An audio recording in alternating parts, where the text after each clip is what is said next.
Notre culte va commencer dans quelques minutes. Nous vous invitons à vous installer.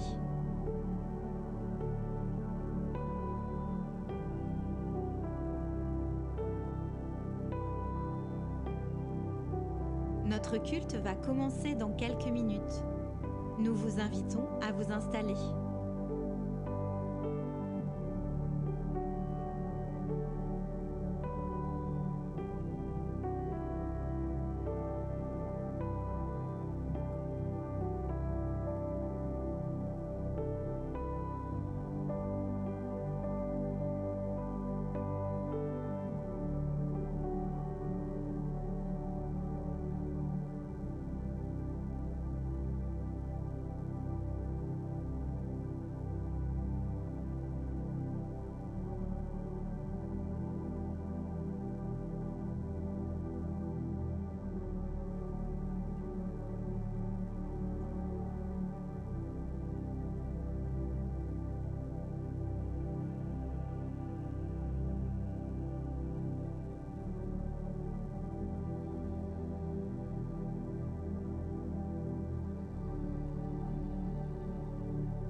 Bonjour. Notre culte va commencer dans quelques minutes. Nous vous invitons à vous installer.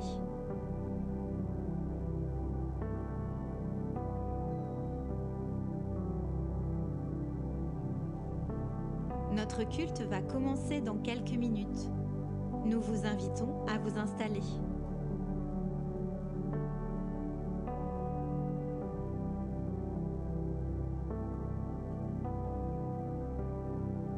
Notre culte va commencer dans quelques minutes. Nous vous invitons à vous installer.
Ah, ah.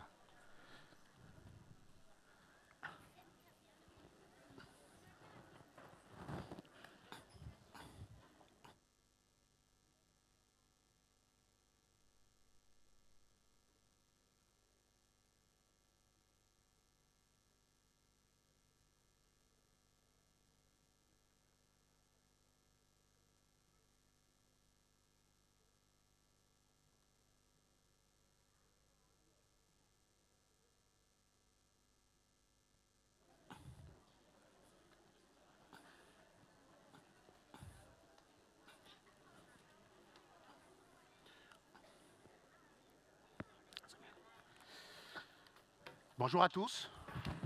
Vous m'entendez? Bonjour à tous.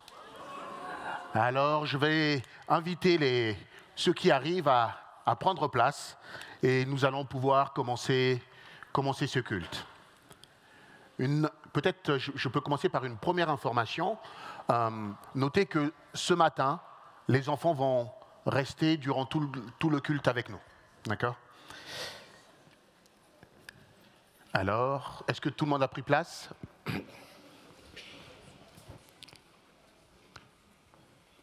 Non, il y a encore des gens qui arrivent. On va attendre encore quelque peu.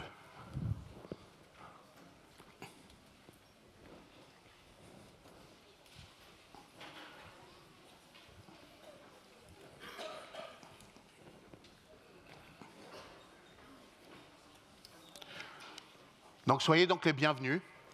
J'ai vu quelques personnes qui sont là pour nous visiter. J'espère que vous allez passer un moment où vous allez ressentir la présence de Dieu au milieu de nous et que vous allez passer un moment agréable, mais mieux encore, un moment édifiant.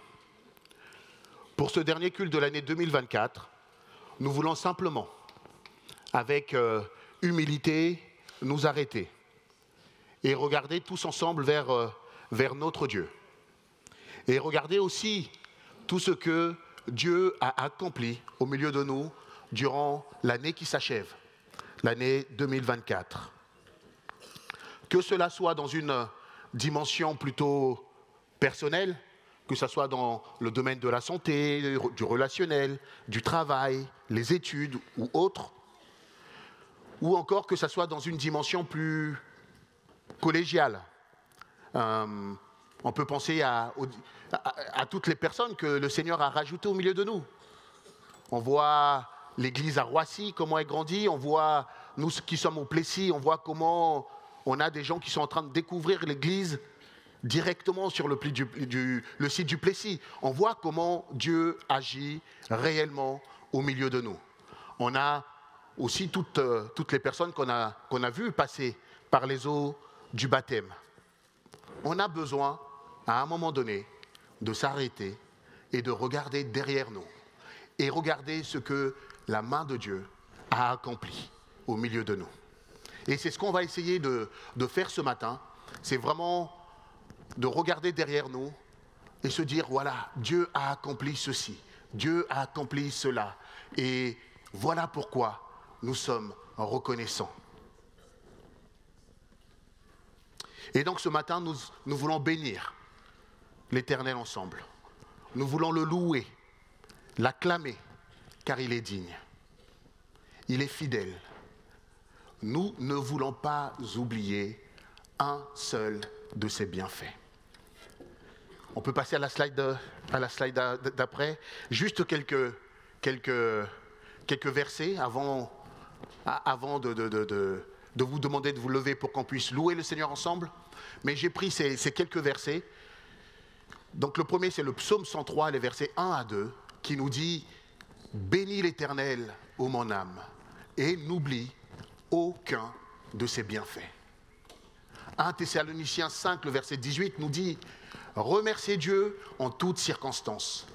Telle est pour vous la volonté que Dieu a exprimée en Jésus-Christ. » Et enfin, le psaume 136, au verset 1, « Louez l'Éternel, car il est bon, car sa miséricorde dure à toujours. » Amen.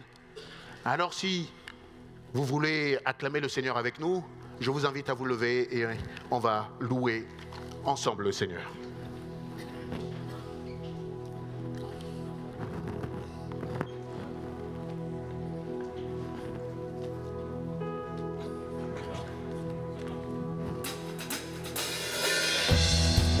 exprimer notre reconnaissance à notre Dieu ce matin, on vous invite à vraiment chanter de tout votre cœur.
Rester dans cette atmosphère de reconnaissance et on va déclarer les bienfaits de notre Dieu, notre Papa Yahweh.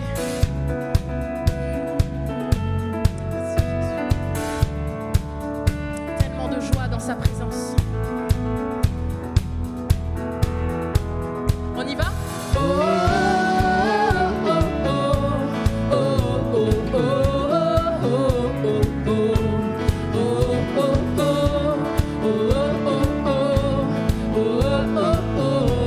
L'Éternel est mon berger. L'Éternel est mon berger. De rien je ne manquerai. Oh mon âme, chante mon âme. Pas à pas il me conduit. Au bord des eaux calmes je le suis. Oh mon âme, chante mon âme. Oui, toujours le bonheur et la grâce m'accompagneront devant sa face. Dans sa présence, tellement de joie, tellement de joie. Et tant qu'il se trouve auprès de moi, et tant qu'il se trouve auprès de moi, aucun mal mon âme tu ne craindras. Et dans son temps, je reviendrai. Et si je traverse encore, et si je traverse encore la vallée de l'ombre de la mort, oh mon âme, chante mon âme, puisqu'il m'aime le premier, non rien ne pourra me séparer de son amour, de son amour. Mais toujours le bonheur et la grâce m'accompagneront devant sa face. Dans sa présence, tellement de joie, tellement de joie. Et tant qu'il se trouve auprès de moi, aucun mal mon âme tu ne craindras. Et dans son temps, je reviendrai, je reviendrai.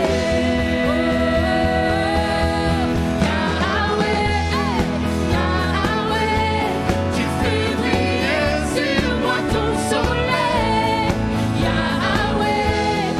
Yahweh, ta lumière chasse au loin les ténèbres. Yahweh, ta parole éclaire mon sentier. Yahweh,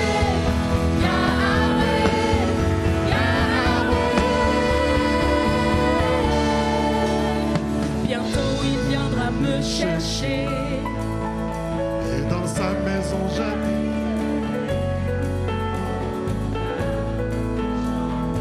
Sans cesse jusqu'à son retour. Jusqu'à son retour. Mon âme chante son amour. Tous les jours, tous les jours. Et toujours le bonheur et la grâce m'accompagneront devant sa face. Dans sa présence, tellement de joie, tellement de joie. Et tant qu'il se trouve auprès de moi, aucun mal mon âme tu ne craindras. Et dans son temps, je reviendrai, je reviendrai.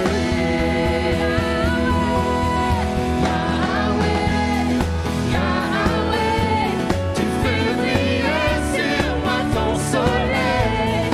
Yahweh, ta lumière chasse au loin les ténèbres. Yahweh, Ta parole éclaire mon sentier.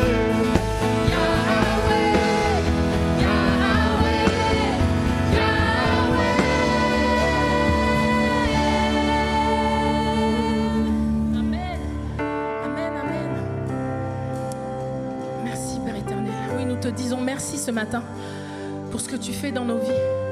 On veut élever le nom de Jésus ce matin, ce Dieu qui règne sur la terre et sur les cieux.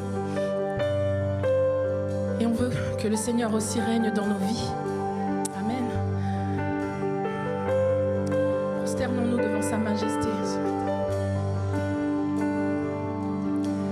Dieu, tu es grand et digne de louange.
de louange.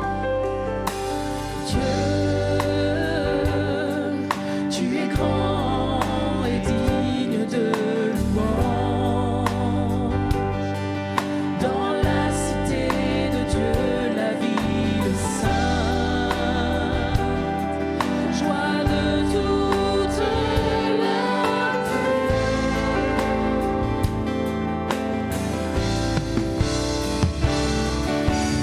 Dieu, tu es grand, toi qui nous donnes la victoire. Tu nous aides à vaincre l'ennemi.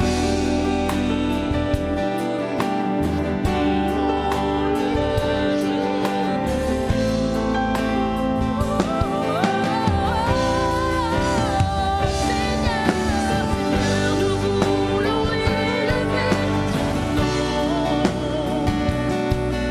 Et nous te disons merci pour ce que tu fais dans nos vies. Seigneur, ton amour ne tarit jamais. Tu es le Dieu d'éternité. Tu règnes sur la terre et dans les cieux.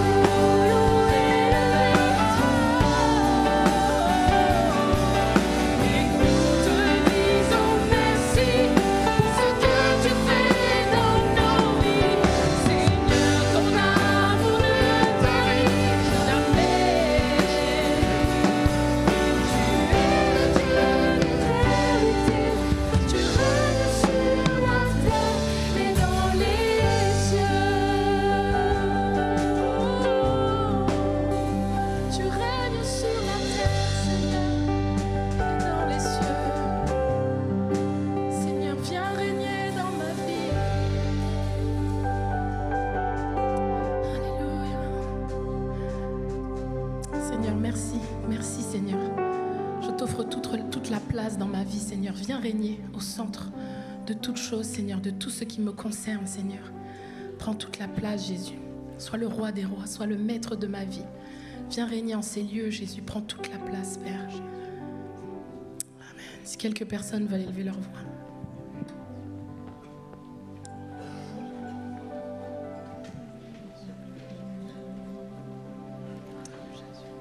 Seigneur notre Dieu, nous voulons en effet ce matin nous arrêter et regarder ensemble ce que tu as accompli au milieu de nous. Ce que tu as accompli dans nos vies, ce que tu as accompli au milieu de nous en tant qu'Église également. Et nous voulons ce matin te dire combien nous sommes reconnaissants. Parce que tu es un Dieu digne, tu es un Dieu fidèle, tu es ce Dieu d'amour qui a donné son Fils pour nous réconcilier avec son Père.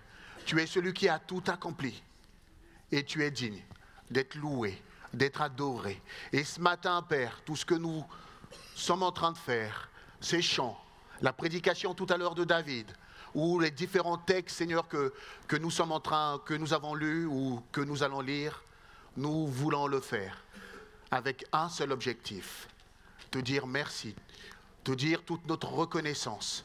On veut, Seigneur, que ce moment soit un moment qui te soit agréable. Ce n'est pas simplement un moment où nous allons nous sentir bien, quoique c'est aussi important, mais on veut surtout que ce soit un moment où toi, tu prends du plaisir à voir tes enfants te louer, te chanter, t'acclamer avec des cœurs vrais, purs et reconnaissants. Nous te remettons, Père, ce moment. Dirige-nous en ton nom. Amen. Amen. Et c'est vrai qu'on parle beaucoup de reconnaissance pour 2024. Je ne suis pas en train d'oublier que l'année a pu être difficile pour les uns et pour les autres. Mais quelque part, l'idée, c'était de vivre ce que ce cantique nous invite à faire. De compter. De compter quoi? Les bienfaits de Dieu. Et on sera surpris quand on fait cet exercice-là de voir combien le nombre est comment? Le nombre est grand. On serait surpris de voir combien le nombre de bienfaits que le Seigneur a fait au milieu de nous est important. C'est vrai qu'on a souvent tendance à se focaliser souvent sur les difficultés, mais parfois faire cet exercice-là de s'arrêter, de prendre du temps et de dire, tiens, qu'est-ce que le Seigneur a accompli? Pourquoi est-ce que je peux être reconnaissant? En tout cas, c'est l'exercice que je veux vous inviter à faire ce matin. Mais en pensant à ce sujet, je me suis dit, tiens, pourquoi le peuple de Dieu doit être reconnaissant? Alors, il y a beaucoup de raisons, hein, mais j'ai noté à minima ces 3 points. Le premier, pour ses œuvres dans le passé. Dieu est le libérateur, le pourvoyeur et le protecteur. Comme en témoigne ce qu'il a accompli pour son peuple avec la sortie de l'Égypte, la traversée du désert, avec la venue de son fils. Ses œuvres dans le passé sont suffisantes pour qu'on puisse lui témoigner notre reconnaissance. Le deuxième point que j'ai noté, c'est pour ses bénédictions présentes. Pourquoi je dis ça? Parce qu'au final, tout bienfait, qu'il soit spirituel ou matériel, au fait, tout vient de Dieu. On entend des belles voix, alors peut-être qu'ils ont un peu travaillé, mais la voix à la base, s'ils avaient ma voix, je pense qu'ils ne chanteraient pas aussi harmonieusement. C'est parce que Dieu leur a accordé ça. Et pour ça, on doit être reconnaissant à Dieu, parce que rien de ce que nous sommes ou nous possédons ne nous a pas été donné par Dieu. Alors, si tu cherches les raisons pour être reconnaissant, tu en as des raisons d'être reconnaissant. Et le troisième point que j'avais noté, c'était pour son amour éternel. Je ne sais pas si ça nécessite d'autres commentaires, mais la miséricorde, la fidélité de Dieu demeure, malgré nos faiblesses, malgré nos péchés. Et notre reconnaissance témoigne de notre confiance en notre Dieu. Par tout cela, je veux nous encourager ce matin à cultiver la gratitude envers Dieu, car, il me semble, elle est une clé pour entretenir une relation profonde avec lui et pour éviter tout orgueil qui nous guette, pour ne pas se perdre et pour être toujours spirituellement connecté avec notre Seigneur. Alors j'ai peut-être beaucoup parlé, j'avais prévu quelques personnes pour venir témoigner de ce que Dieu a accompli dans leur vie en 2024. Alors j'invite les personnes à venir, je sais qu'il y en a une qui est malade. Fred, tu peux venir. Et je pense qu'il y avait Marie Delmont, je ne l'ai pas vue, je ne sais pas si elle est là. Elle est là, génial. Est-ce qu'on peut leur donner un... Ah, ça y est là. Alors la question que je leur ai posée est toute simple. Hein. Je leur ai demandé de venir nous dire en quoi, lorsqu'ils regardent derrière l'année 2024, pour quelles raisons ils veulent dire leur reconnaissance au Seigneur. Qui commence? Vas-y. Je te laisse la place. Bonjour à tous. Donc alors, pour parler de 2024, je suis obligé de revenir un petit peu à 2023. En 2023, on a trouvé une super maison en novembre pour une location, mais c'était vraiment une très belle maison avec beaucoup de place, un petit peu la maison de nos rêves. On ne pouvait pas l'acheter, mais on a pu la louer. Et donc, on est rentré dans cette maison, on a prévu de faire des travaux, enfin voilà, on s'est projeté. Les propriétaires nous ont dit qu'on pouvait être là pour quelques années, que c'était notre maison, qu'on pouvait s'installer. Et donc, on a commencé à avoir des projets. À peine avoir déménagé, 3 semaines après, je me suis cassé le biceps. Et du coup, pendant quelques mois, j'ai été avec mon bras en écharpe jusqu'au mois de janvier. Donc, on n'a pas pu entamer les travaux. Et 2023, c'était aussi l'année où on s'est dit que nous souhaitions partir dans la famille au Congo avec les enfants en juillet. Et donc, on avait un peu commencé à préparer ça. Et rien n'avait l'air de se mettre en place. Donc on avait cette maison, on avait ce projet au Congo, et puis finalement, rien n'avait l'air d'avancer comme on voulait.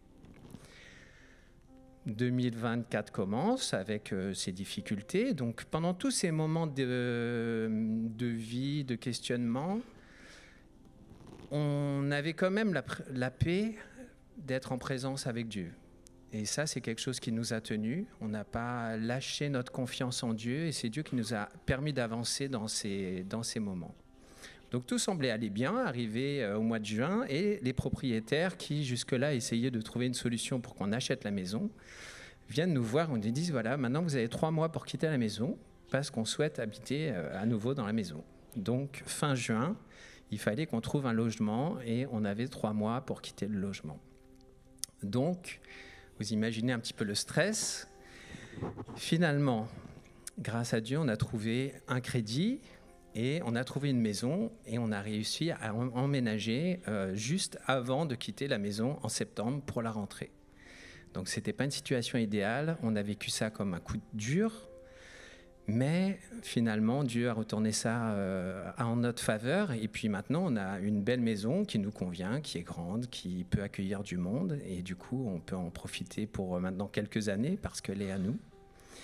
Et juillet, c'était vraiment ce moment où il fallait qu'on soit disponible pour déjà avoir un peu d'argent pour pouvoir déménager, prévoir la rentrée. Et c'était un temps avec Patricia, ma femme, où on a pu avoir vraiment du temps tous les deux, ce qui ne s'était pas passé depuis longtemps, les enfants étant en colo. Et donc, finalement, ce départ en voyage qui était annulé nous a permis de préparer notre déménagement dans de bonnes conditions, nous a permis de nous retrouver.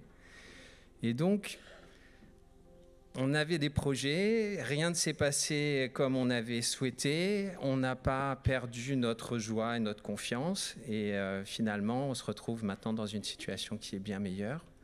Et pour nous, c'est vraiment Dieu qui nous a accompagnés dans ces projets, même si on avait des projets, il les a changés. Et on peut dire que maintenant, c'est mieux que ce qu'on imaginait. Maintenant, au quotidien, on a toujours des défis, on a toujours des moments de doute. Mais voilà, on garde la confiance parce qu'on a déjà vu Dieu agir de nombreuses fois dans notre vie, même quand on s'y attend plus du tout. Donc voilà un peu mon témoignage pour Merci aujourd'hui. Fred. Notre mari, vas-y.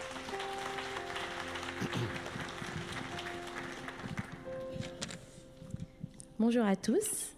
Alors moi, quand Kevin il m'a demandé de témoigner de mes sujets de reconnaissance pour cette année 2024, la seule raison vraiment qui m'a poussée à le faire, c'était de rendre gloire à Dieu, parce que c'est jamais évident de parler devant une grande foule.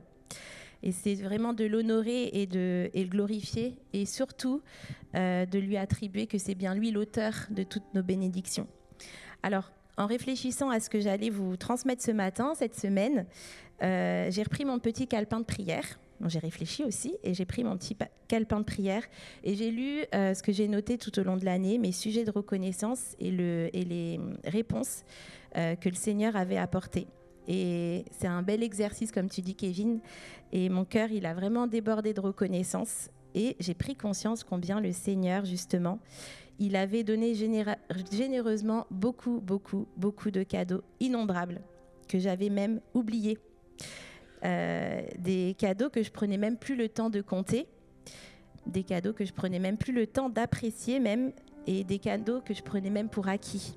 La santé, mon mari extraordinaire, une famille, mon papa, un super papa à mes côtés, des frères et sœurs en Christ qui sont là aussi dans les moments difficiles. Voilà, on oublie de compter les bienfaits de Dieu. Et ça, c'était un très bel exercice. Et pourtant, je ne mérite rien. Et je me suis encore plus rendu compte que justement, la grâce du Seigneur elle surabondait, vraiment. Même dans les temps de détresse et dans les temps de difficulté. Du coup, il y avait des milliers de raisons de louer Dieu, mais tu as demandé de choisir un sujet. Au final, j'en ai choisi 2. Parce que justement, j'avais envie de témoigner de la fidélité de Dieu, de l'amour de Dieu, de sa souveraineté sur les circonstances, mais aussi sur le temps. Mais aussi que Dieu, il est un Dieu de détails. Alors voilà, je m'appelle Marie, je me présente quand même. Je suis mariée, j'ai 3 enfants et j'aimerais vous témoigner du coup ce matin comment le Seigneur il a agi dans le temps, après de la patience, de la persévérance, c'est vrai. Mais l'année 2024, ça a été l'année de délivrance d'une longue situation pas compliquée, mais on va dire où il fallait de la persévérance. Et j'aimerais vous raconter, en fait, c'est l'histoire de mon fils, Mathis, que j'aime énormément. Voilà, c'est un petit garçon très spontané, plein d'attention, qui aime beaucoup prendre soin des autres, mais il a une très forte sensibilité. Donc Mathis aujourd'hui a 12 ans. Et depuis tout petit, donc c'est le deuxième de la fratrie, il a dû prendre sa place. Il était le deuxième. On dit que le deuxième, c'est toujours plus compliqué. Et il avait des grandes difficultés scolaires, des difficultés d'apprentissage, de mémorisation, de concentration, mais aussi de comportement. Et ce qui fait que même, c'est vrai que même quand on prie pour nos enfants, quand il y a des difficultés, on se met davantage au pied du Seigneur. Et du coup, je crois que j'ai prié davantage pour Mathis, pour mon deuxième. Et voilà, on a prié énormément. Et sur le chemin donc, de son histoire, on a rencontré beaucoup de spécialistes, d'orthophonistes, psychomotriciens. Voilà, on a aussi connu tout le chemin de la MDPH, donc la Maison du Handicap, pour qu'il ait une ATSEM à ses côtés. Et la fin 2023, ça a été l'ouverture d'une porte particulière par le Seigneur, parce qu'il a réussi à avoir une place en SECPA. Donc en 6e, c'est une classe SECPA, c'est une classe où avec des petits effectifs, on prend le temps avec les enfants.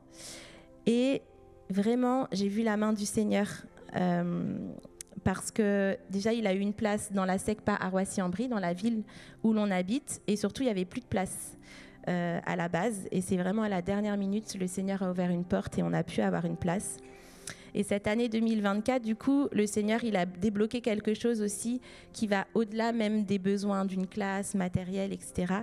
Il a même débloqué quelque chose dans le cœur de Mathis. Son amour pour le Seigneur, malgré ses 12 ans, grandit. Il est même un exemple pour nous. Sa foi, elle s'approfondit.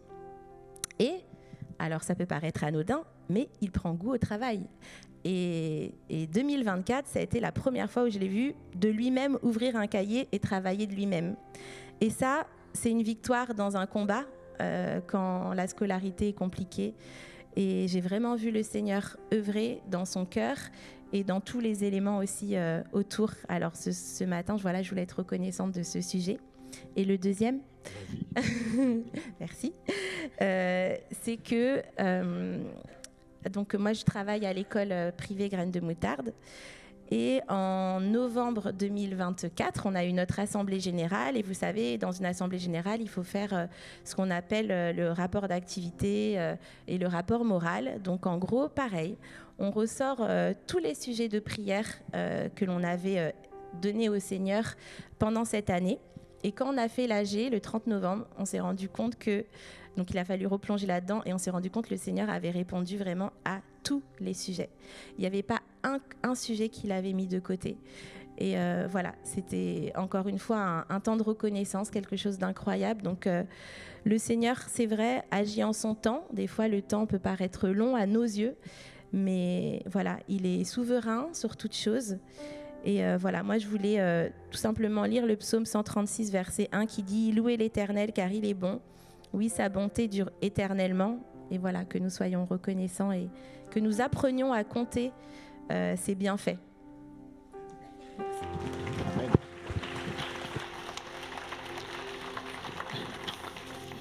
Merci Fred, merci Marie. Je ne sais pas ce que ça vous fait d'entendre des témoignages comme ça. C'est mieux que tout le blabla que j'aurais pu faire. Je trouve que c'est beaucoup plus parlant. Et la question que moi j'ai pour vous ce matin, c'est « Et pour vous, pourquoi vous êtes reconnaissant au Seigneur ce matin ?» Est-ce que vous pouvez aussi prendre le temps de faire cet exercice? Regardez combien et dans quel domaine Dieu a agi dans vos vies. Et soyez reconnaissants pour ce qu'il fait. Ne prenez pas ça pour acquis et n'oubliez pas facilement les cadeaux que le Seigneur nous accorde. Et en restant dans le même état d'esprit, je vais vous inviter à se laisser conduire par notre équipe de louanges.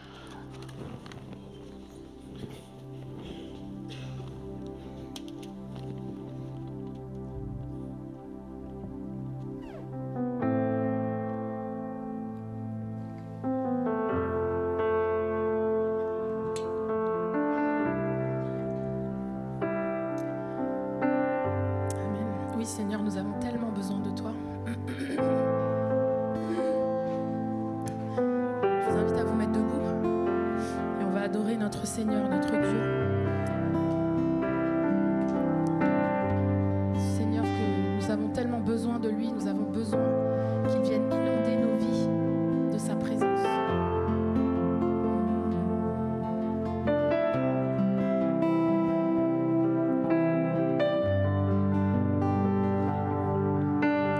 Inonde ce lieu de ta présence, nous avons besoin de toi.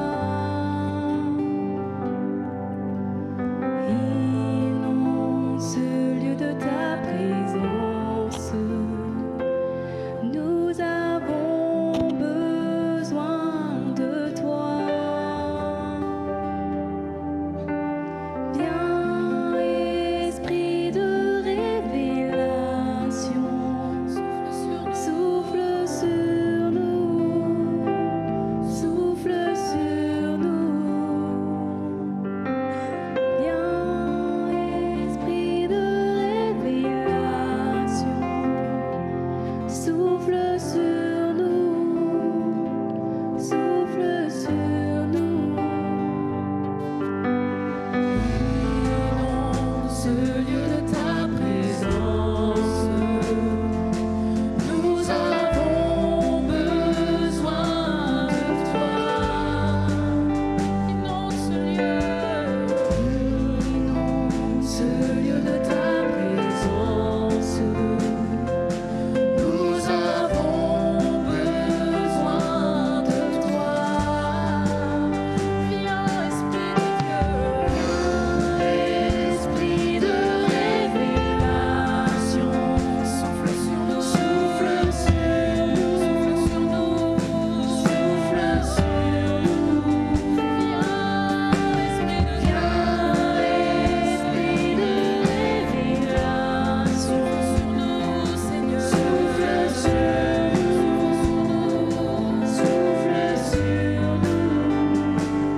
Nous avons besoin de toi en cet instant. Seigneur, sois le centre de nos vies. Et quand moi s'élève un chant, une mélodie, témoignant de ta grâce infinie. Encore une fois, nous avons besoin de toi en cet instant. Seigneur, sois le centre de nos vies. Et quand moi s'élève un chant,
Nous avons besoin de toi.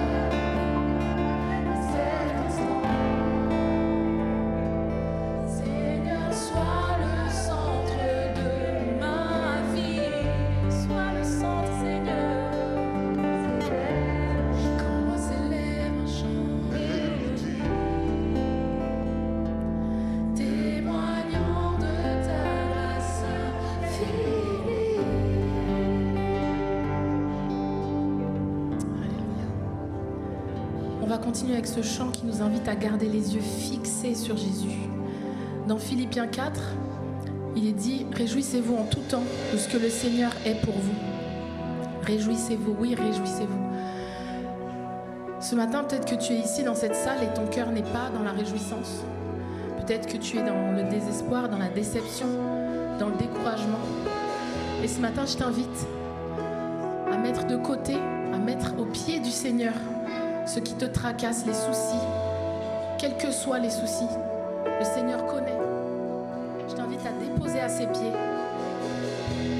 pour ne pas te priver de cette louange que tu veux apporter à Dieu ce matin.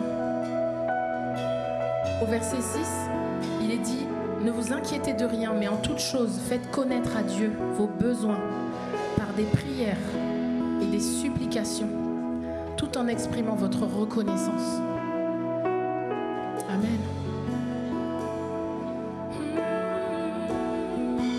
Les yeux fixés vers toi, j'oublie les problèmes autour de moi pour t'adorer mon roi, être guidé par toi.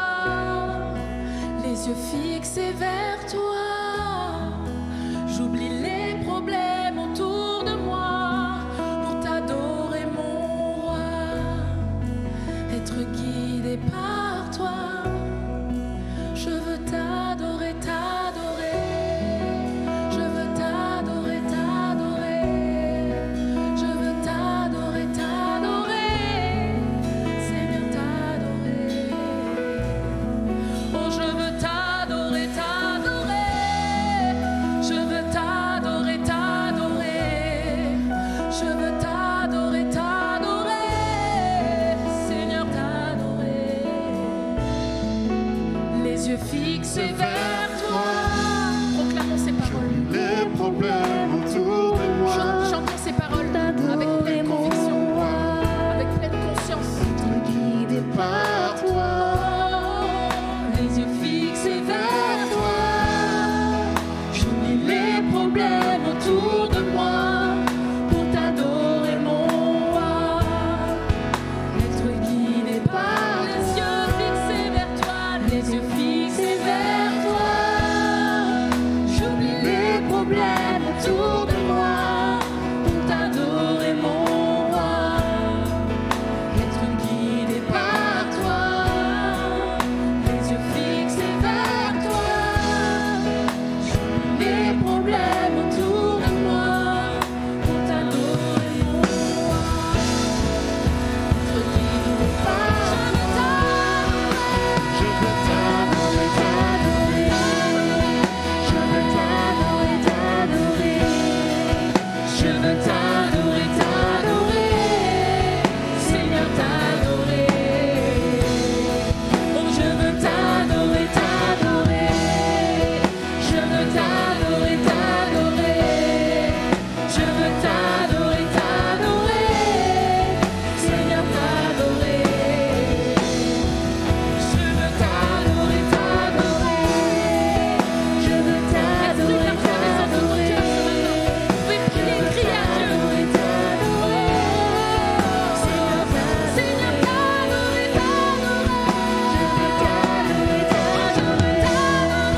Je veux t'adorer, t'adorer. Je veux t'adorer, t'adorer. Seigneur, t'adorer. Se fixer vers toi.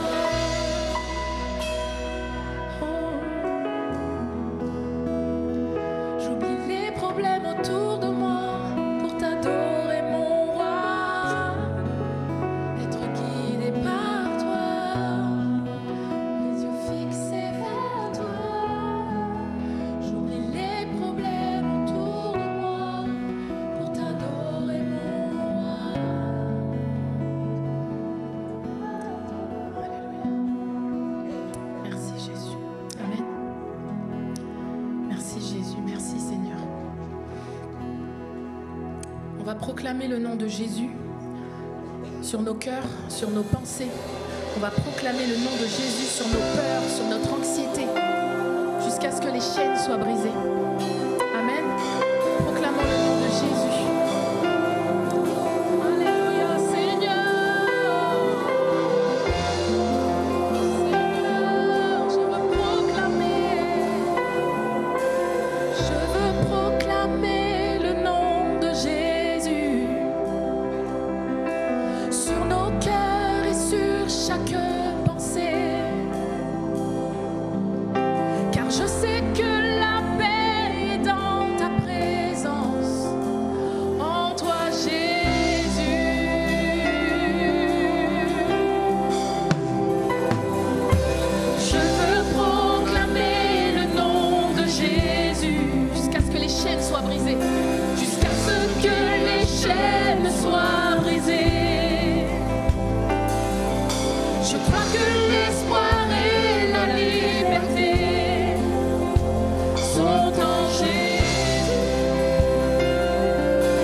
car je sais que la paix est dans ta présence, en toi Jésus.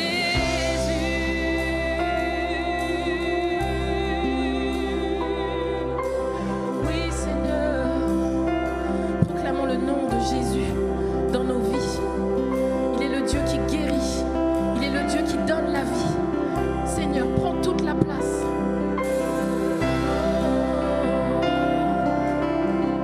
Déclarons encore. Déclarons-le sur les monts, Jésus dans nos rues, Jésus dans les ténèbres et sur tous nos ennemis, Jésus sur nos familles, proclamons son saint nom, Jésus.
Amen, amen. Élevons le nom de Jésus.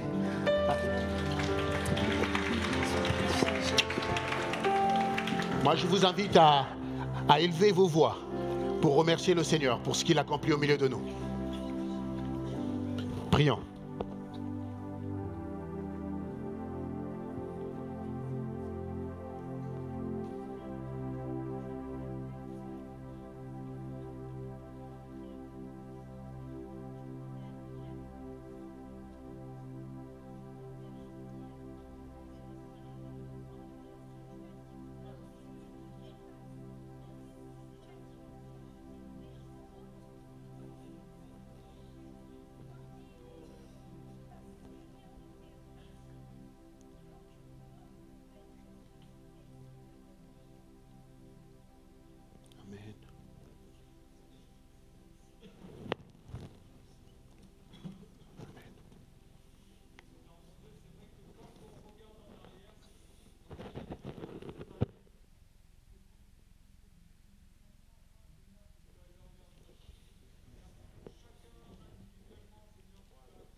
Amen.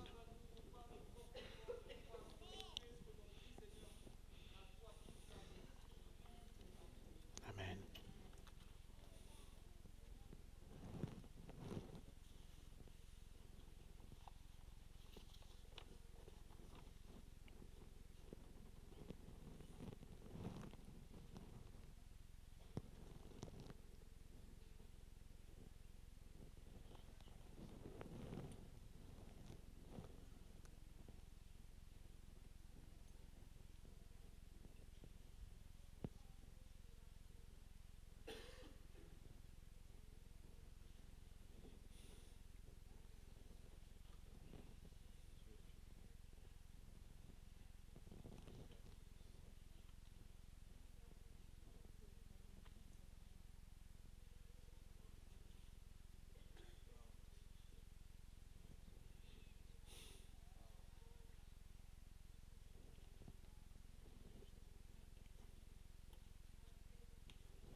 Amen.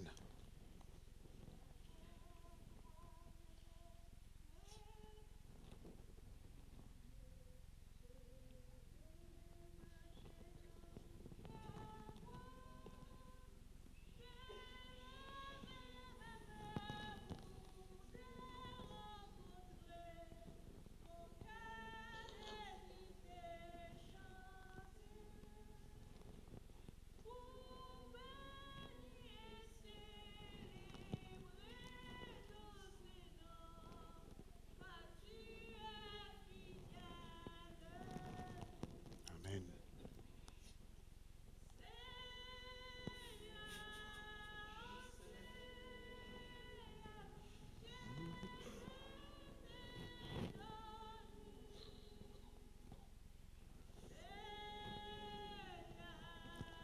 Oh Seigneur.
Amen.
Bonjour à tous.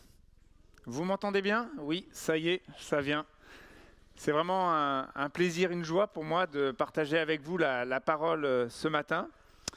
Dans ce dernier dimanche de l'année, et je pense qu'avec Kevin, merci Kevin en tout cas pour cette présidence, où nous avons pu vraiment nous arrêter pour réfléchir à tout ce que Dieu a fait pour nous. Et je pense que c'est important de s'arrêter effectivement, de compter les bienfaits de Dieu, d'être reconnaissant. Mais je pense qu'à l'aube d'une nouvelle année, je ne sais pas pour vous, mais je pense qu'on ne peut pas s'empêcher à la fois de regarder en arrière ce que Dieu a fait, ce que Dieu a accompli, mais dans ce tournant, de regarder aussi à ce que nous souhaitons, à ce que nous voudrions voir s'accomplir dans cette nouvelle année qui va bientôt commencer. Alors je ne sais pas si vous êtes du style à prendre des bonnes résolutions.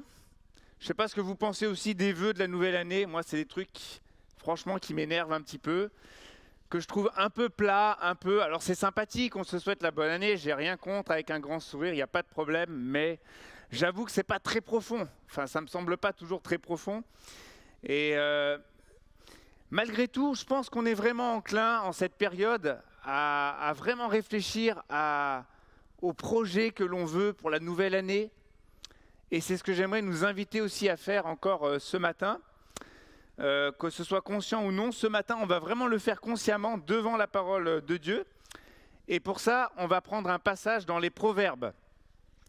J'espère que vous connaissez ce livre des Proverbes parce que c'est vraiment un livre qui nous enseigne la sagesse et qui n'a pas besoin de la sagesse pour envisager l'avenir et les projets pour la nouvelle année. Je pense qu'on en a vraiment tous besoin et surtout de la sagesse d'en haut, de la sagesse qui vient du Seigneur et qu'il veut nous communiquer au travers notamment de ce livre des Proverbes. Alors je vous invite à lire avec moi dans le livre des Proverbes au chapitre 16. Alors je ne sais pas où est la zappette, si quelqu'un l'a. Ah, merci. Bon. Donc on va lire ensemble. Si quelqu'un a la zappette, je la veux bien, sinon je laisserai à l'arrière passer les diapos. Proverbe 16, les versets 1 à 3.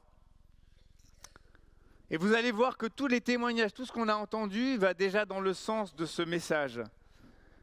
L'homme fait des projets, mais celui qui a le dernier mot, c'est l'Éternel. Vous pouvez penser que tout ce que vous faites est bien, mais c'est l'Éternel qui apprécie vos motivations. Recommande tes œuvres à l'Éternel et tes projets se réaliseront. Dans les proverbes, d'habitude, on passe d'un proverbe à un autre et il n'y a pas toujours de lien entre les deux. Mais je crois qu'ici, dans ce passage, il y a vraiment quelque chose qui lie ces 3 versets. Et je pense que ce matin, pour nous, il y a vraiment une invitation à soumettre à Dieu tous nos souhaits et nos projets, petits ou grands, car finalement, c'est lui et lui seul qui dirige nos vies. Et je vous invite à vraiment qu'on puisse voir ensemble 3 raisons de lui soumettre ce matin nos projets et nos souhaits. On peut les afficher. 3 raisons dans ces 3 versets. Ce sera le verset 1, verset 2, verset 3. La première raison, c'est que Dieu seul est maître de nos projets. Merci. La deuxième raison, c'est que Dieu seul est maître de nos motivations. Et la troisième raison, Dieu seul est maître de nos réussites. Alors nous allons commencer par la première. Dieu seul est maître de nos projets et ce sera le verset 1 que nous allons relire dans 2 versions différentes parce que c'est intéressant de voir un petit peu la manière dont c'est dit de manière un peu différente. L'homme fait des projets, mais celui qui a le dernier mot, c'est l'Éternel. Et dans une autre version, à l'homme d'organiser ses pensées, mais le dernier mot reste au Seigneur. Alors je pense qu'en lisant ça, on comprend un peu tous déjà ce que ça veut dire. Il y a une part qui nous revient, à nous les êtres humains. La part de nous organiser, d'organiser nos pensées, de réfléchir à qu'est-ce qu'on va faire, et je pense qu'on le fait tous, encore une fois, consciemment ou non. On a été créés comme ça, avec un cerveau, avec une manière de se projeter, de s'organiser, et tout ça c'est normal, c'est la part de l'homme. Mais quand on est chrétien, quand on a mis notre confiance en Dieu, bien sûr, il y a la part de Dieu. Et ce qu'on lit ici, c'est que Dieu, finalement, est au contrôle de toutes choses. Cela n'enlève en rien notre part. Nous avons notre part à faire, nous avons à réfléchir, nous avons à nous projeter, nous avons à mener à bien des actions. C'est notre part humaine. Mais tout ça en n'oubliant pas que Dieu est au contrôle de tout et que c'est lui qui a vraiment le dernier mot. Dieu nous a donné des capacités de réflexion, des capacités d'organisation, de projection. À nous de les utiliser, mais dans le cadre que Dieu a fixé. N'oublie pas que dans tous tes projets, et on l'a entendu avec le témoignage de Fred, c'est moi finalement qui ai le dernier mot. Et on a eu aussi un exemple ici même à l'église, ce que nous avons vécu. Bon, j'étais pas là, mais je sais que vous avez vécu sans doute un très grand moment avec le Noël du cœur. Heureusement que dans des événements comme ça, il y a des personnes comme Mickey, mais aussi beaucoup d'autres parmi vous, à qui Dieu a donné un don pour pouvoir organiser de tels événements. Et c'est bon de pouvoir l'utiliser. Et donc, pour pouvoir avoir vécu cet événement, vous avez dû faire des réunions, vous avez dû réfléchir, de quoi on a besoin, qu'est-ce qu'il faut pour que ça marche. Mais tout en étant dans un esprit de prière et en n'oubliant pas que c'est Dieu, à Dieu appartient l'aboutissement de ce projet. ce que ce projet est devenu, c'est grâce à Dieu. C'est Dieu qui avait le dernier mot sur ce projet. Et je pense que c'est la même chose dans nos vies personnelles, que ce soit au niveau de notre travail, au niveau de nos études, au niveau de notre vie familiale, au niveau de nos projets d'achat d'une maison. J'avais noté ça, mais encore une fois, l'exemple de Fred vient bien illustrer les choses. Oui, on réfléchit, oui, on s'organise, mais en comptant sur Dieu. Et au final, ce que Dieu fait et l'aboutissement de nos projets, c'est surtout pour accomplir et uniquement pour accomplir sa seule volonté. Dieu n'est pas là pour nous servir, mais nos œuvres servent finalement ses plans parfaits à lui.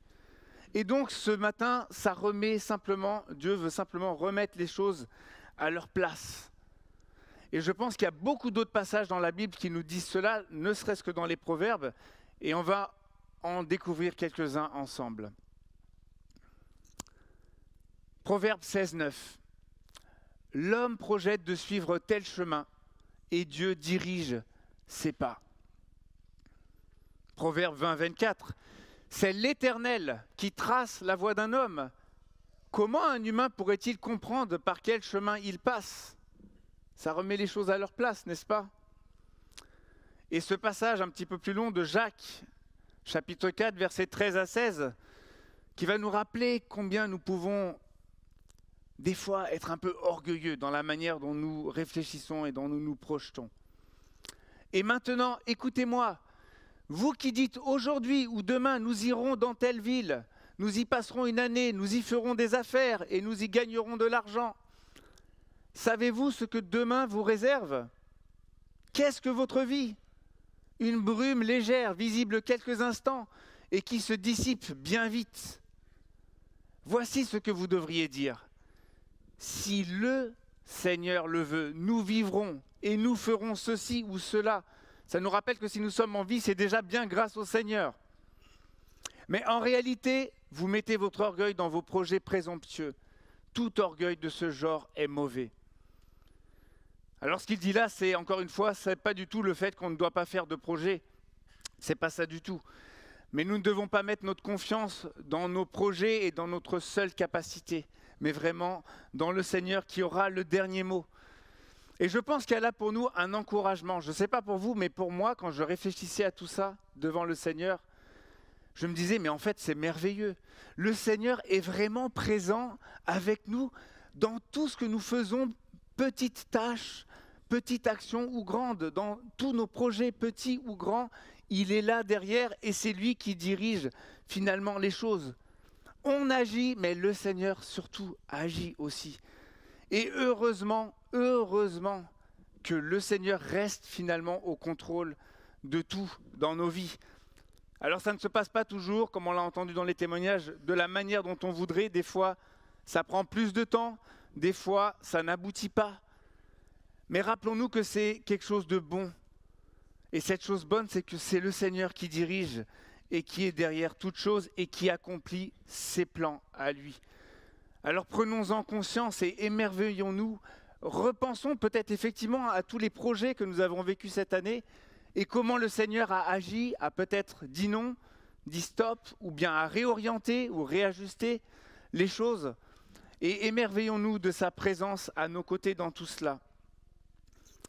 Alors de réfléchir à tout ça, qu'est-ce que ça devrait produire en nous ? L'émerveillement, comme je viens de le dire. Mais je crois que la première chose que le Seigneur veut nous dire ce matin par rapport à ces passages, c'est de rester humblement à notre place. Réfléchissons, organisons-nous, mais souvenons-nous que Dieu, on l'a entendu beaucoup déjà ce matin, est souverain. C'est lui qui est au contrôle de tout. Cela devrait nous encourager également à dépendre davantage du Seigneur. Humblement également, à lui soumettre toutes choses. Mais cela devrait aussi nous encourager à l'action, de savoir que finalement le Seigneur dirige. Mais c'est un encouragement formidable, non pas à la passivité. Ah, comme c'est toi qui diriges, moi je n'ai rien à faire. Mais non, pas du tout. Comme c'est lui qui dirige, c'est un encouragement justement à réfléchir, à nous organiser et à aller de l'avant dans l'action. Mais en nous souvenant que c'est lui qui a le dernier mot. Enfin, cela devrait nous procurer de la confiance peut-être dans l'inquiétude que nous pouvons souvent avoir en tant qu'être humain. Pourquoi? Parce que si Dieu est au contrôle de tout, si lui, il est agissant d'une manière merveilleuse, alors ça veut dire que tout, mon frère, ma sœur, tout ne dépend pas de toi et de ce que toi tu projettes, de ce que toi tu fais. Mais le Seigneur fait sa part et tu peux lui faire confiance. Les oiseaux cherchent leur nourriture à droite, à gauche, mais au fond, qui les nourrit à la fin? C'est ce que nous dit Matthieu, ne vous inquiétez pas. Même les oiseaux, c'est moi qui les nourris. Et je m'en soucie. Alors Dieu se soucie à combien plus forte raison de nos vies à nous. Soyons donc confiants en lui. On voit à travers ce premier verset déjà plus clairement quelle est notre part et quelle est celle de Dieu. Mais le verset qui suit, le verset 2, va nous conduire plus loin et plus profondément dans le processus de décision dans nos vies. Et c'est ce que nous allons voir. Dieu est au contrôle non seulement de l'aboutissement de nos projets, mais aussi de ce qui nous anime et nous motive en profondeur. Dieu est maître de nos motivations, le seul maître de nos motivations. Et nous allons relire le verset 2. Vous pouvez penser que tout ce que vous faites est bien, mais c'est l'Éternel qui apprécie vos motivations. Et dans une autre version, l'homme estime toujours que sa voie est pure. Celui qui pèse les esprits, c'est le Seigneur. Alors ce qu'on vient de dire là, j'imagine que vous l'avez tous déjà bien compris. Ça paraît peut-être assez clair pour tout le monde, surtout quand on est chrétien peut-être depuis un moment. Mais qu'en est-il vraiment dans la pratique ? La question de nos motivations profondes est vraiment importante. Et je crois que dans la pratique, il faut bien reconnaître qu'on a cette tendance humaine, finalement, à se croire mieux placé que quiconque, et surtout que Dieu même, pour déterminer seul ce qui est bien ou ce qui ne l'est pas. Ça, c'est tout ce que la Bible nous enseigne. Alors bien sûr, on se croit peut-être au-dessus de ça, mais je ne crois pas qu'on l'est. Je pense qu'on a tous cette tendance. On ne va pas le dire consciemment comme ça à l'Église. On va dire oui, bien sûr, c'est Dieu qui doit régner, c'est Dieu qui a le dernier mot. Mais au fond, dans ce qui se passe, au fond de nous, on a cette tendance à croire quand même qu'on est mieux placé pour déterminer ce qui est bon pour nous. Et là, il est question des intentions dans nos cœurs qui sont cachées derrière nos actions. Et à travers ce verset, en fait, le Seigneur veut nous inviter à descendre un peu plus dans les profondeurs. Vous voyez, c'est un petit peu comme un arbre. L'arbre, à l'extérieur, peut être très beau. Mais qu'en est-il des racines? Et vous savez que quand les racines commencent à pourrir, ça ne se voit pas immédiatement à l'extérieur. Mais tout jardinier sait qu'au bout d'un moment, ça va apparaître à l'extérieur et l'arbre va finir par pourrir aussi et par mourir. Et je me souviens tristement que c'est ce qui est arrivé à notre mirabellier, qui nous a produit des mirabelles pendant plusieurs années. On en a goûté, c'était trop bon, l'arbre était grand, était beau. Et puis un jour, je suis rentré à la maison et l'arbre avait été coupé. Parce que mon père était à la maison et qu'il s'était rendu compte qu'il y avait des signes de pourrissement de l'arbre et qu'il risquait de peut-être faire des dégâts, de tomber sur nous ou sur la maison. Moi, je n'y avais vu que du feu. Et donc, ce que ce verset nous dit, c'est que finalement, on peut facilement se tromper nous-mêmes ou tromper les autres sur ce qui se passe vraiment au fond de nos cœurs. Par contre, on ne peut pas tromper Dieu. Lui, il sonde le fond de nos cœurs.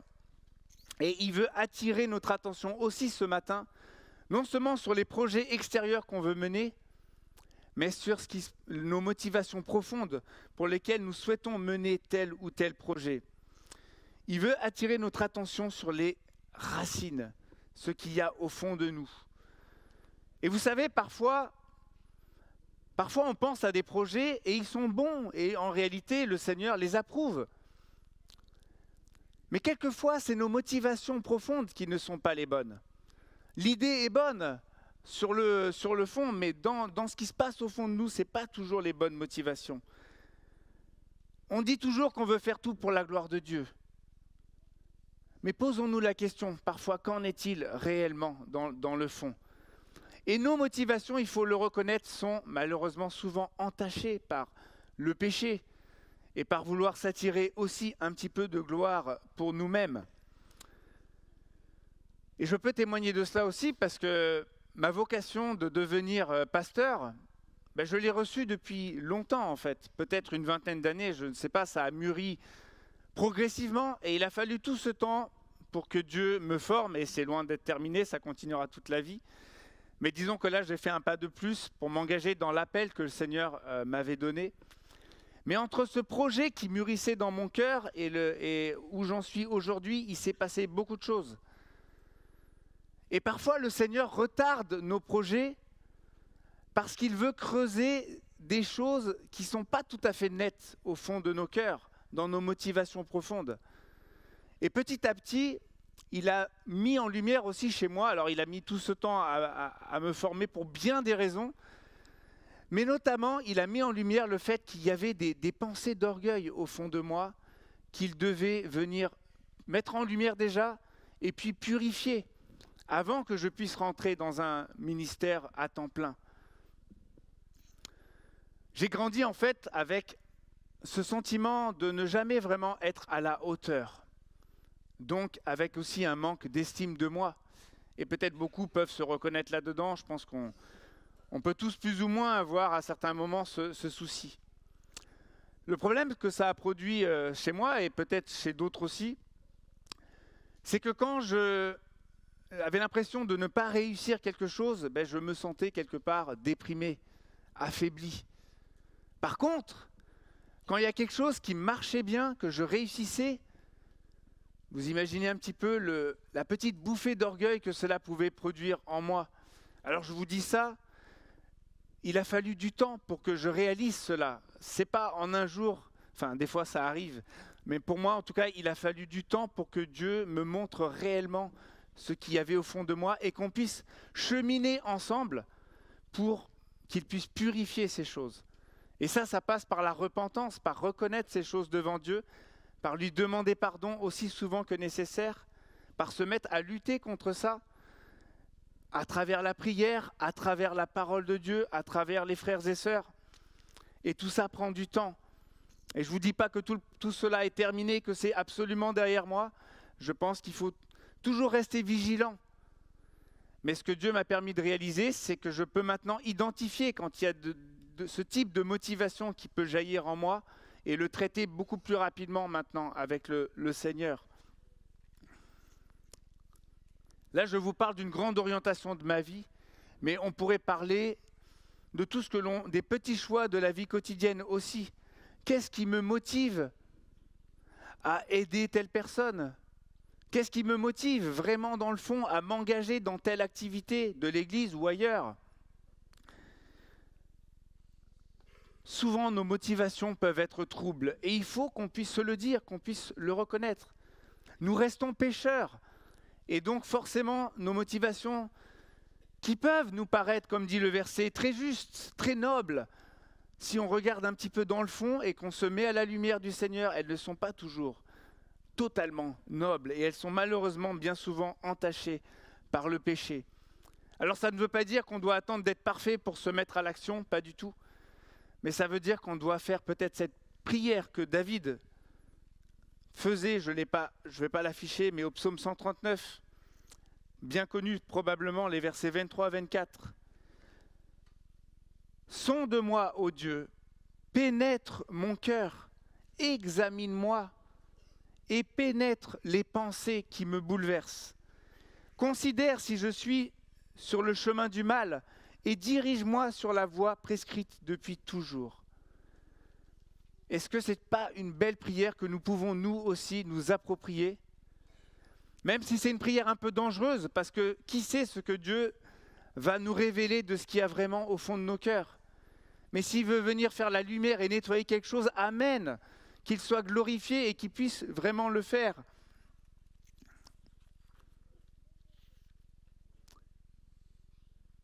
Dieu est au contrôle de l'arbre, c'est-à-dire de nos actions extérieures. Il est aussi au contrôle et à la maîtrise de nos racines, c'est-à-dire nos motivations profondes. Mais Dieu est aussi maître des fruits que nous produisons. Et si nous voulons produire du fruit durable, du fruit qui est réellement bon selon lui, nous avons vraiment besoin de nous confier à lui seul. Et c'est ce que nous allons voir maintenant. Dieu est maître de nos réussites. On va relire ensemble le verset 3. Recommande tes œuvres à l'Éternel et tes projets se réaliseront. Amen. Alors attention. Attention, parce qu'en lisant ce verset, on pourrait facilement se tromper. Heureusement qu'on a lu les deux précédents, parce qu'en lisant ce verset, on pourrait se dire « Ah, ok, j'ai compris. Donc si je me mets à genoux, que je prie pour tel projet, telle chose que je veux faire, Dieu va forcément bénir et mes projets vont forcément se réaliser. » Est-ce qu'on dit toujours « Amen » ? Ah, c'est un peu plus mitigé. Ouais, c'est un petit peu un piège. On pourrait penser que si je fais cela, alors automatiquement, Dieu va me donner cela. Et on l'entend parfois, malheureusement. Mais quand on lit l'ensemble de la parole, ne serait-ce que les deux versets qui précèdent, on se rend bien compte que ça ne tient pas.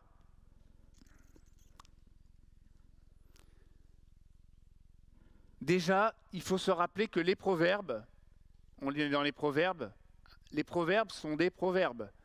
J'ai rien dit d'extraordinaire en disant ça. Mais ça veut dire quoi? Ça veut dire que les proverbes, c'est des leçons que les personnes ont tirées de l'expérience pour nous apporter des vérités qui sont généralement vraies. Mais ce n'est pas des promesses à prendre de manière absolue, comme si automatiquement Dieu allait bénir tous nos projets parce qu'on les lui présente. C'est pas comme ça que ça marche. Et puis, on l'a vu dans les deux versets qui précèdent, Dieu reste Dieu. Il fait ce qu'il veut et il n'est absolument pas obligé de faire aboutir et réussir nos projets de la manière dont on l'imagine, comme on le veut, etc., etc. On l'a largement vu dans les versets qui précèdent. Nous ne savons pas ce qui va marcher au final. Quel sera le dernier mot que Dieu va donner? Et puis on a vu aussi le problème que peut poser nos cœurs et nos motivations profondes. Et ça, on n'en est souvent justement pas très conscient. Et Dieu peut retarder un projet ou même ne pas le faire aboutir parce qu'il y a des motivations qui ne sont pas bonnes. Donc attention avec ce troisième verset, recommande tes œuvres à l'Éternel et tes projets se réaliseront. Ce n'est pas quelque chose d'automatique comme on peut l'imaginer. Et on voit que, par exemple, Paul a fait beaucoup de projets. Il avait souvent le projet d'aller visiter telle ou telle église. Mais cela n'a pas toujours abouti. Et parfois même, sur le chemin, alors qu'il pensait aller là, le Saint-Esprit a mis un stop pour lui dire « Non, va plutôt par là ». Donc on voit bien qu'au fur et à mesure qu'on fait des projets, et les projets de Paul, est-ce qu'ils étaient mauvais? Non, pas du tout. Ils étaient tout à fait dans ce que le Seigneur lui avait mis à cœur. Mais pourtant, régulièrement, le Seigneur a réorienté les choses selon ce que lui avait à cœur. Et c'est Dieu qui reste maître des choses. Est-ce que vous vous souvenez aussi du roi David, qui avait une bonne intention de bâtir une maison, un temple pour l'Éternel? Lui-même était maintenant tranquille, Dieu l'avait délivré de tous ses ennemis, il était roi, installé dans son palais, et il s'est dit, mais Dieu ne peut pas continuer d'habiter dans une tente, alors je vais lui construire à lui aussi un palais, parce que c'est mieux pour lui. Qu'est-ce que Dieu lui a répondu? Il lui a dit non, en tout cas, ce n'est pas toi qui vas le faire, c'est ton fils qui va construire. Mais toi, il y avait plusieurs raisons pour lesquelles Dieu lui a dit non. Mais dans sa réponse, Dieu lui a surtout montré, c'est moi qui reste le maître. Je n'ai jamais demandé à habiter dans une maison. De toute façon, aucune maison ne pourrait me contenir. Donc Dieu l'a remis à sa place et lui a déroulé tout ce que lui avait fait pour David. Et s'il en était là, c'était bien grâce à Dieu. Et Dieu l'a remis comme ça à sa place. Pas que son projet n'était pas bon, puisque finalement, Dieu a accédé à sa demande, mais ce n'est pas lui qui l'a fait, c'est son fils. Et Dieu lui a même fait cette merveilleuse promesse. Tu voulais me construire une maison, mais c'est moi qui vais te construire une maison. C'est-à-dire une dynastie. C'est-à-dire qu'un jour, il y avait Jésus qui allait venir, son descendant, bref, une promesse merveilleuse dont nous sommes aujourd'hui les bénéficiaires. Vous voyez comment Dieu a répondu à David, comment il a complètement... Enfin, il fallait que David soit à l'écoute de Dieu. Et nous, est-ce que nous sommes à l'écoute de Dieu, comme David, comme Paul qui a su écouter le Seigneur et entendre qu'il voulait des fois réorienter la manière dont il voulait faire les choses. Alors ce verset 3 recommande tes œuvres à l'Éternel et tes projets se réaliseront. De manière littérale, ça veut dire roule vers Dieu tes œuvres. Recommande tes œuvres, ça veut dire roule vers Dieu tes œuvres. Alors ça m'a fait un peu penser à l'image d'un tapis dans lequel il y aurait toutes nos œuvres et nos projets, tout ce qu'on a l'intention de faire. Un tapis qu'on roulerait vers Dieu pour qu'ensuite quoi ? Pour qu'ensuite Dieu s'en occupe de ce tapis pour enlever les aspérités, pour corriger ce qu'il y a à corriger, pour apporter les changements nécessaires et pour ensuite le dérouler devant nous afin qu'on puisse y marcher. Mais est-ce que ce tapis ressemble à ce qu'il était au départ ? Non, parce que Dieu aura amené ce qu'il faut pour corriger les choses. Et c'est un peu ce que nous dit toujours dans les Proverbes, chapitre 3, verset 6. Tiens compte de lui, de Dieu, pour tout ce que tu entreprends, et il te conduira sur le droit chemin. Donc finalement, lui recommander nos œuvres, ce n'est pas une simple demande de bénédiction pour tout ce que nous voulons faire. Mais c'est plutôt un cheminement avec Dieu pour s'aligner sur ses pensées à lui et ses projets à lui. Est-ce que ça vous est déjà arrivé de prier pour quelque chose qui vous tient vraiment à cœur, que vous aimeriez tellement voir se réaliser, mais vous priez, mais en réalité, vous n'êtes pas vraiment prêt à écouter ce que le Seigneur veut vous dire. Tout ce que vous souhaitez, c'est que Dieu bénisse absolument ce projet que vous avez à cœur. Est-ce que je suis le seul à qui c'est déjà arrivé ? Je suppose que non. En tout cas, quand j'étais plus jeune, ça m'est arrivé à certaines reprises. Et notamment, donc c'était il y a plus de 20 ans, hein, je n'étais pas marié encore avec Myrlande, ça concernait notamment ma relation avec les filles. Donc je ne suis pas sorti avec 10 000 personnes, rassurez-vous, avant de connaître Myrlande. Cependant, j'avais tendance à prier quand une fille me plaisait, mais en fait, j'avais du mal à me rendre compte que je pouvais avoir une relation avec Dieu et que c'était compatible avec une relation avec une fille. Enfin, c'était un peu compliqué pour moi à ce moment-là.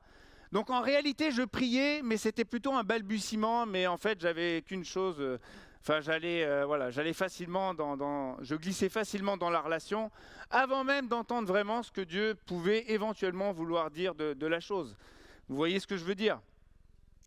Et donc, le Seigneur a été bon pour moi, parce qu'en fin de compte, à travers ces quelques expériences, il m'a permis d'apprendre et de tirer des leçons de ça, d'apprendre à réellement lui confier les choses et à réellement attendre sa réponse.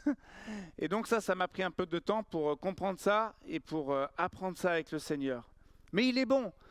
Et si ce que je vous dis fait écho, vous pouvez vous aussi apprendre. Le Seigneur veut vraiment nous apprendre. Et je noterai 4 attitudes à vivre dans la prière lorsqu'on veut vraiment vivre ce verset. Recommande tes œuvres à l'Éternel et tes projets se réaliseront. 4 attitudes à vivre dans la prière. Premièrement, une véritable recherche de la volonté de Dieu, de tout notre cœur, et pas juste balbutier une prière, et puis en fait on continue à faire ce qu'on a envie. Deuxièmement, un examen de notre cœur, de nos motivations profondes. Voilà le genre de truc que je n'avais pas trop envie que Dieu aille regarder dans l'exemple que je vous ai donné.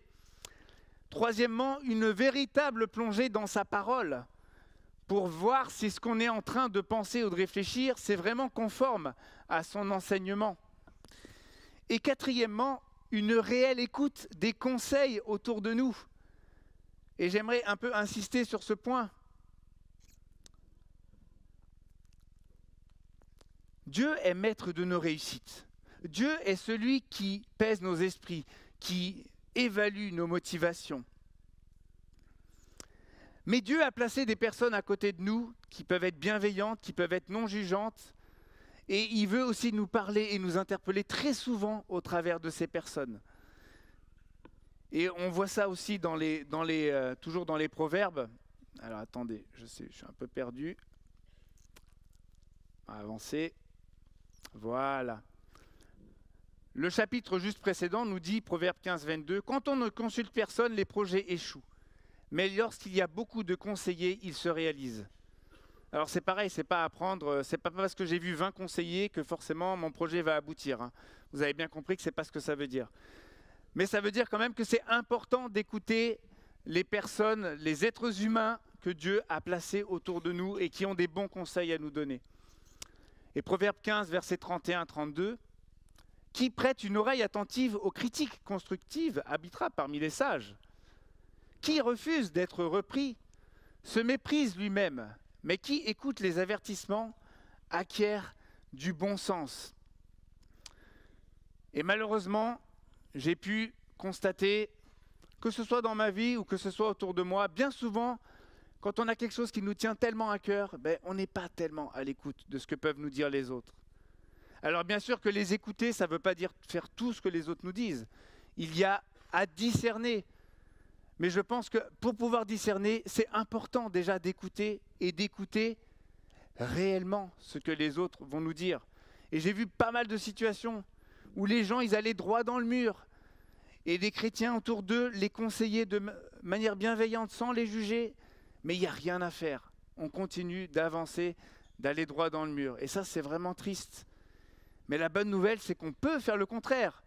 On peut s'arrêter, réfléchir et écouter. Et se dire que ce que nous dit ce frère, cette sœur, qui n'est pas venu pour me critiquer ou pour me juger, c'est peut-être utile de l'entendre. Parce que peut-être que Dieu veut aussi te parler, me parler à travers cette personne. Et Dieu le fait tellement souvent.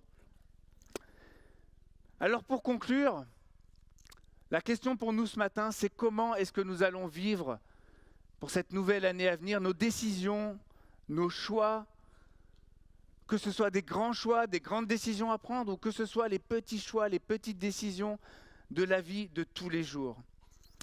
Et à l'aube de cette nouvelle année, j'aimerais qu'on puisse garder à l'esprit, premièrement, que l'homme propose, mais c'est Dieu qui dispose. Deuxièmement, que c'est si important et si bon au final pour nous de pouvoir lui confier nos cœurs, de le laisser sonder, examiner nos cœurs et nos motivations profondes. Et troisièmement, c'est si bon également de pouvoir lui confier nos projets, lui remettre vraiment, réellement nos projets ou les actions qu'on veut mener ou les souhaits que nous avons pour que lui puisse faire ce que lui veut faire à travers ça.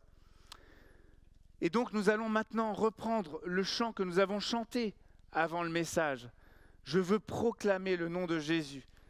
Et j'aimerais qu'en le chantant, nous puissions vraiment le chanter dans le but sincère de tout lui remettre, de lui confier vraiment notre travail, nos études, notre vie familiale, nos loisirs, notre vie d'église, nos projets, et bien sûr aussi nos vies intérieures, nos désirs et nos motivations.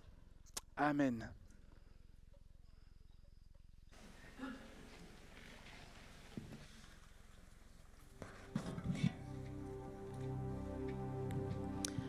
Amen. Merci David pour ce message. Je vous invite à vous mettre debout, on va reprendre ce chant. Proclamons le nom de Jésus.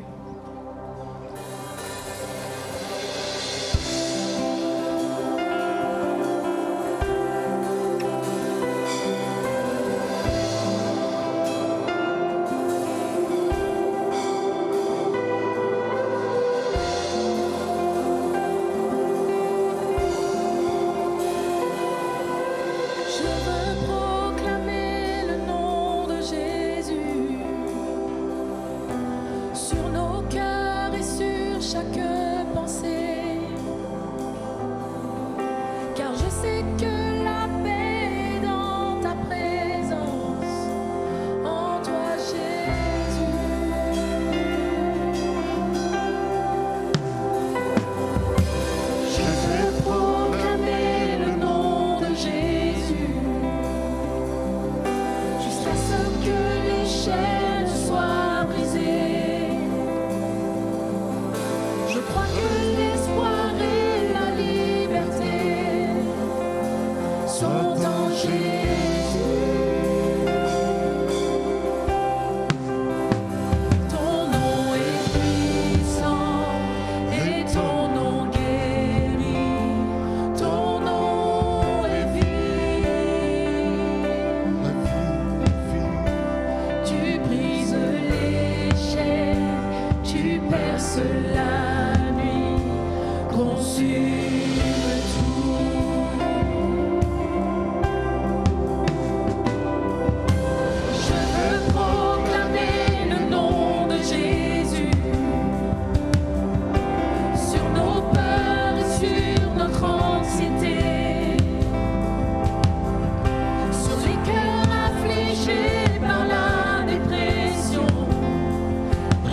sur tous nos ennemis. Jésus sur nos familles, proclamons son saint nom. Jésus,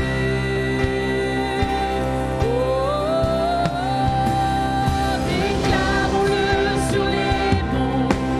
Jésus dans nos rues, Jésus dans les ténèbres et sur tous nos ennemis. Jésus sur nos familles, proclamons son saint nom. Jésus, ton nom est puissant, et ton nom guérit, ton nom est vie. Tu brises les chaînes, tu perces la nuit, consume tout. Chantons, ton nom est puissant, Seigneur. Oh, ton nom est puissant, et ton nom guérit, ton nom est vie. Tu brises les chaînes, tu perces la nuit, tu consumes tout.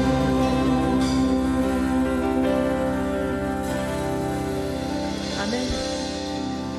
Amen. Merci Seigneur.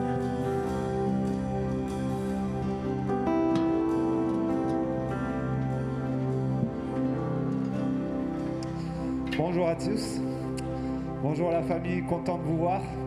Je m'appelle Mickey, je suis un des pasteurs de cette église et un de mes jobs aujourd'hui c'est de vous partager quelques annonces sur la vie pratique, les activités de notre église. Donc d'abord vous dire et vous rappeler que tous les dimanches, il y a une équipe qu'on appelle l'équipe Oasis qui est disponible pour vous sur ma gauche là-bas pour discuter avec vous, pour parler, pour prier avec vous. Donc n'hésitez surtout pas, après le culte, si vous le souhaitez, allez les voir et prenez du temps avec ces personnes. Ça va, je suis en mode un peu robot là, non? Bon, c'est pas grave. Tu veux que je prenne celui-là Ouais. Voilà. Comme ça, j'ai la voix de grâce maintenant. Je vais vous interpréter une petite chanson, du coup. Non, je présente. Me chauffe pas, me chauffe pas. Je suis prêt, je suis prêt. Alors, vous dire déjà qu'on a vécu un temps super avec le Noël du cœur. David en a parlé tout à l'heure. On avait plus de 250 personnes qui étaient invitées avec des enfants, des adultes. On a transformé cette salle. Est-ce que tous les bénévoles peuvent se lever ? Ceux qui étaient bénévoles pour le Noël du cœur, qui étaient présents, voilà, plus de 160 bénévoles ont aidé. Voilà, un grand merci à chacun d'entre vous. Et c'était vraiment une grâce, une bénédiction pour les enfants, la sécu, le repas, le ménage, la déco, les animations, la chorale. Bon, bref, il y avait tellement d'équipes, tellement reconnaissants pour ce que le Seigneur a fait, vraiment. Dimanche prochain, on vous fera une petite vidéo avec plein de photos pour nous rappeler tout ce qu'on a vécu. Et vraiment, le mot qui déborde de mon cœur, moi qui ai coordonné ça, c'est de dire merci. Merci à vous tous d'avoir participé. Merci au Seigneur d'avoir tout guidé ce projet. Justement, il y avait des choses qu'on n'avait pas prévues qui se sont passées, mais tout s'est bien passé finalement. Et beaucoup de personnes nous ont dit qu'ils avaient ressenti beaucoup d'amour de la part de notre Église, des témoignages de discussions avec des lutins, avec des personnes. Donc un grand merci à chacun pour ça. Autre info, c'est que vous savez, on avait donné des cadeaux à tous les adultes. Donc merci à tous les cadeaux que vous avez prévus et amenés. Tous les cadeaux sont partis. Donc on est tellement reconnaissant pour ça. Et vous aviez aussi amené des jouets. Vous vous rappelez? Il y avait beaucoup de jouets. Il y a des associations qui nous ont donné des jouets. La ville qui nous a donné des jouets aussi. Et figurez-vous qu'on déborde de jouets. Pour le coup, il nous reste trop de jouets. Donc on a pensé quelque chose avec l'équipe qui s'occupait des jouets, c'est de faire une bourse aux jouets. Dans Kidsland, là-bas, l'équipe a mis plein de tables avec tous les jouets qui nous restent, que vous pouvez aller ensuite consulter là-bas, aller voir et prendre les jouets que vous voulez. Alors, quelques règles à préciser avant. Les enfants n'ont pas le droit d'aller tout seuls à Kidsland. Ils doivent être accompagnés d'un adulte, de leurs parents, pour aller récupérer les jouets qui vous intéressent. Soit pour vous, soit pour offrir encore. Si vous avez oublié votre Noël, vous pouvez encore le faire. Et on a mis une petite boîte à côté avec des dons libres. Donc c'est vraiment, si vous voulez prendre gratuitement, vous pouvez. Si vous voulez donner 1 euro, vous pouvez. 5 euros, 10 euros, ça va jusqu'à 1800 euros à peu près. Vous pouvez déposer dans la boîte. N'hésitez surtout pas. Vous pouvez déposer ce que vous voulez et tous les fonds seront réutilisés pour le Noël du cœur de l'année prochaine. Ok ? Donc juste après le culte, on va ouvrir Kidsland en self-service de jouets un peu. Et puis servez-vous et n'hésitez pas à faire un don et ça va être utile pour bénir pour, Noël du cœur pour les années prochaines. Cette année, on va démarrer une nouvelle série. Je vais plutôt mettre cette slide. Et cette série va commencer la semaine prochaine. Prier sans cesse. Nous allons avoir une nouvelle série qui va nous amener à Pâques sur la thématique de la prière. Pourquoi ? Parce que nous pensons que rien n'est meilleur que débuter une année par la prière. Et on va avoir une série de messages sur la prière. Et quoi de mieux que de démarrer avec une semaine de jeûne et prière. Donc du 6 au 10 janvier, du lundi au vendredi, on aura une semaine de jeûne et prière qui va marquer le début de la construction de notre nouvelle vision pour notre Église. Vous savez qu'on a terminé notre CAP 2024 en juin 2024. Et donc cette année, on veut rebâtir une vision pour l'avenir avec évidemment le Seigneur au centre. Et c'est pour ça qu'on fait une semaine de jeûne et prière où tous les soirs, on va se placer devant Dieu pour l'interroger, pour l'écouter et pour lui demander qu'il nous parle justement pour bâtir ensemble tous cette vision-là. Ça marche? Vous serez là? Donc notez les dates du lundi au vendredi, du 6 au 10 janvier, semaine de jeûne et prière. Et ensuite, on démarrera notre série Prier sans cesse pour bien démarrer cette année. Et notre équipe, Convivialité me dit que pour bien démarrer l'année, qu'est-ce qu'on fait aussi? On mange, exactement. Donc un grand apéritif aussi, donc sentez-vous libre d'amener des choses aussi, si vous voulez, pour dimanche prochain, pour bien commencer cette année. Pour terminer, notre cher Kevin m'a transmis un texte biblique à vous lire pour vous ce matin. Colossiens 3, verset 15. Que la paix instaurée par le Christ gouverne vos décisions. Car c'est à cette paix que Dieu vous a appelé pour former un seul corps. Et soyez reconnaissants. Que la parole du Christ réside au milieu de vous, dans toute sa richesse, qu'elle vous inspire une pleine sagesse, pour vous instruire et vous avertir les uns les autres, ou pour chanter à Dieu de tout votre cœur des psaumes, des hymnes, des cantiques inspirés par l'Esprit, afin d'exprimer votre reconnaissance à Dieu. Dans tout ce que vous pouvez dire ou faire, agissez au nom du Seigneur Jésus, en remerciant Dieu le Père par lui. Ça, c'est ce que nous voulons vivre cette année. Donc, il ne me reste plus qu'à vous souhaiter un bon dimanche à chacun. N'oubliez pas de déposer vos offrandes si vous les avez dans les urnes qui sont là, ou le faire par virement ou carte bancaire sur notre site internet. On était super contents de passer ce dimanche avec vous. Bonne continuation, de joyeuses fêtes. Et donc, rendez-vous à Kidsland pour ceux qui le veulent, les parents et les enfants. Bon dimanche.